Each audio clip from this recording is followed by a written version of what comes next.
ਦਿੱਲੀ ਨੂੰ ਇੱਕ ਨਵਾਂ ਸੀਐਮ ਮਿਲ ਚੁੱਕਿਆ ਹੈ। ਦਿੱਲੀ ਨੂੰ ਇੱਕ ਨਵੀਂ ਸੀਐਮ ਮਿਲ ਚੁੱਕੀ ਹੈ ਆਤਿਸ਼ੀ।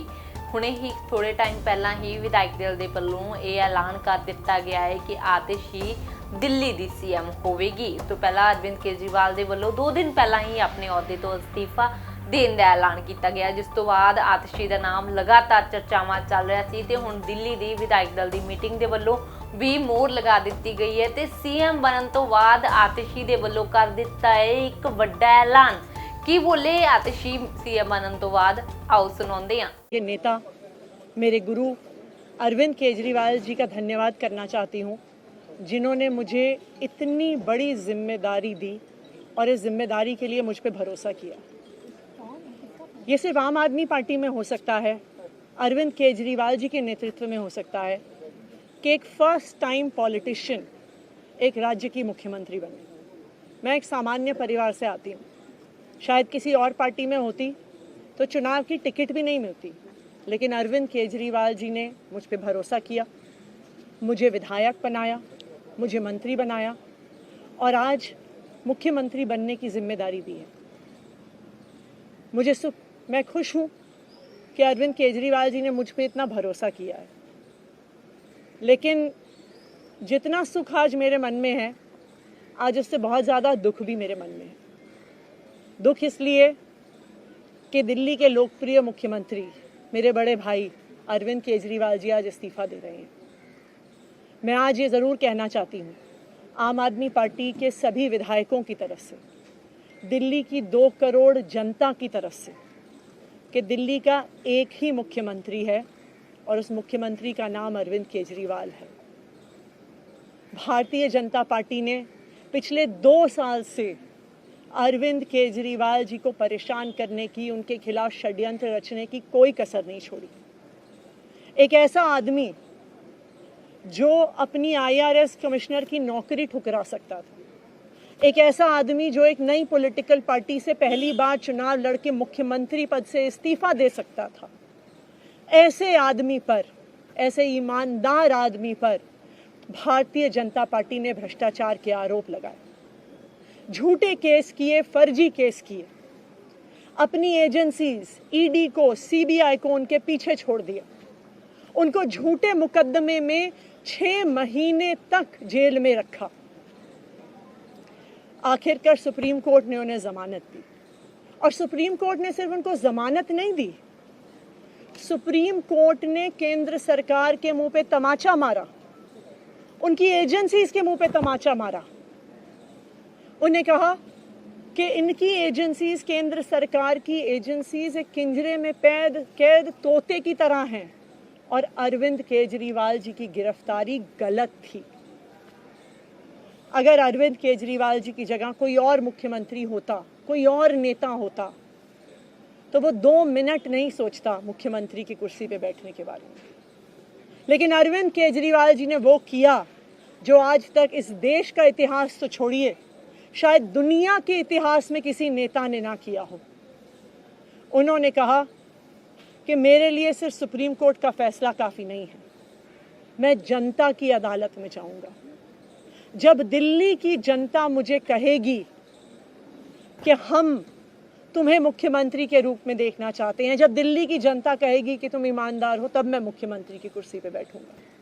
मुझे नहीं लगता कि हमें लोकतंत्र के इतिहास में ऐसा कोई त्याग का उदाहरण मिलेगा जो आज अरविंद केजरीवाल जी ने देश के सामने रखा है। दिल्ली भर में लोग बहुत दुखी हैं अरविंद केजरीवाल जी के इस्तीफे से।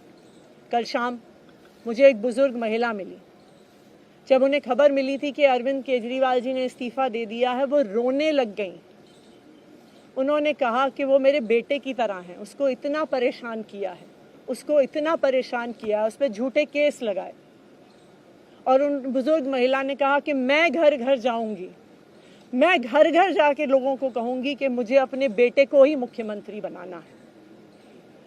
तो आज सभी दिल्ली वाले ये प्रण ले रहे हैं, सभी दिल्ली वाले इतने गुस्सा हैं, भारतीय जनता पार्टी के षड्यंत्र से नाराज हैं और अपने बेटे, अपने भाई अरविंद केजरीवाल जी को फिर से दिल्ली का मुख्यमंत्री देखना चाहते हैं। क्यों देखना चाहते हैं दिल्ली वाले अरविंद केजरीवाल जी को फिर से मुख्यमंत्री? क्योंकि उन्हें पता है कि अरविंद केजरीवाल ही ऐसे ईमानदार मुख्यमंत्री हैं जिनकी वजह से उन्हें फ्री बिजली मिली है। उन्हें पता है कि अगर अरविंद केजरीवाल जैसे ईमानदार व्यक्ति मुख्यमंत्री नहीं रहे तो उनको फ्री बिजली मिलनी बंद हो जाएगी। उन्हें पता है कि अरविंद केजरीवाल जैसे ईमानदार व्यक्ति अगर मुख्यमंत्री नहीं रहे तो उनके बच्चों के सरकारी स्कूल बदहाल हो जाएंगे। उनको पता है कि अरविंद केजरीवाल जैसे ईमानदार व्यक्ति अगर मुख्यमंत्री नहीं रहे तो जो अस्पतालों में, सरकारी अस्पतालों में अच्छा इलाज मिलता है, मुफ्त दवाइयाँ मिलती हैं, वो बंद हो जाएंगी। उन्हें पता है कि अगर अरविंद केजरीवाल जी मुख्यमंत्री नहीं रहे तो मोहल्ला क्लिनिक बंद हो जाएगी। अरविंद केजरीवाल मुख्यमंत्री नहीं रहे तो दिल्ली में महिलाओं की फ्री बस यात्रा बंद हो जाएगी, बुजुर्गों की तीर्थ यात्रा बंद हो जाएगी। क्योंकि उन्होंने देखा है कि भारतीय जनता पार्टी की 22 राज्यों में सरकार है, किसी एक राज्य में भी वो फ्री बिजली, अच्छे स्कूल, अच्छे अस्पताल, मोहल्ला क्लिनिक, फ्री बस यात्रा नहीं दे पाते हैं। और एक ईमानदार अरविंद केजरीवाल है जो दिल्ली के लोगों को इतना कुछ देता है।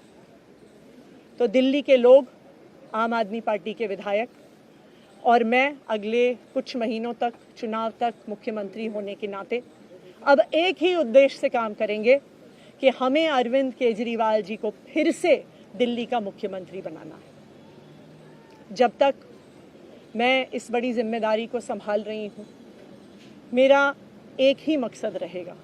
मुझे पता है कि भारतीय जनता पार्टी अपने एलजी साहब के थ्रू दिल्ली वालों के खिलाफ षड्यंत्र रचेगी।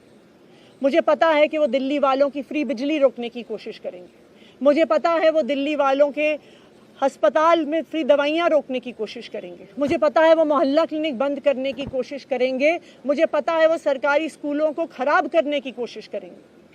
तो अगले कुछ महीने तक, जब तक ये जिम्मेदारी मेरे पास है, मैं दिल्ली के लोगों की रक्षा करने की कोशिश करूंगी और अरविंद केजरीवाल जी के मार्गदर्शन में दिल्ली की सरकार चलाऊंगी। मेरा अपने सभी कार्यकर्ताओं से, सभी विधायक साथियों से, दिल्ली के लोगों से बस एक ही अनुरोध है, आप में से कोई मुझे बधाई मत दीजिएगा, आप में से कोई मुझे माला मत पहनाइएगा, क्योंकि मेरे लिए और मुझे लगता है सभी दिल्ली वालों के लिए ये एक बहुत दुख की घड़ी है कि दिल्ली के चहेते मुख्यमंत्री को आज इस्तीफ़ा दिया है। मैं एक बार फिर अरविंद केजरीवाल जी का धन्यवाद करती हूँ जो उन्होंने मुझ पर भरोसा दिखाया है। और मैं दिल्ली के लोगों की तरफ से फिर से एक बार ये कहूँगी कि वो जल्द ही आने वाले चुनाव के बाद अरविंद केजरीवाल जी को अपना मुख्यमंत्री देखना चाहते हैं। धन्यवाद।